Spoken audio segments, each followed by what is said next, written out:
ಸರಿ ಹಾಗಿದ್ರೆ ಬನ್ನಿ ನನ್ನ ಜೊತೆ ನೀವು ಹಾಡಿ. ಹಾಲಲ್ಲಾದರೂ ಹಾಕು, ನೀರಲ್ಲಾದರೂ ಹಾಕು ರಾಘವೇಂದ್ರ. ಹಾಲಲ್ಲಿ ಕೆನೆಯಾಗಿ, ನೀರಲ್ಲಿ ಮೀನಾಗಿ ಹಾಯಾಗಿರುವೆ ರಾಘವೇಂದ್ರ. ಸುಖವನ್ನೇ ನೀಡೆಂದು ಎಂದು ಕೇಳೆನು ನಾನು ರಾಘವೇಂದ್ರ.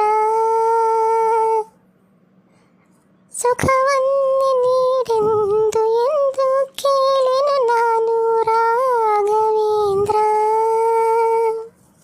ಮುನ್ನ ಮಾಡಿದ ಪಾಪ ಯಾರ ತಾತನ ಗಂಟು ನೀನೇ ಹೇಳು ರಾಘವೇಂದ್ರ. ಕೇಳಿದ್ರಲ್ವಾ ಫ್ರೆಂಡ್?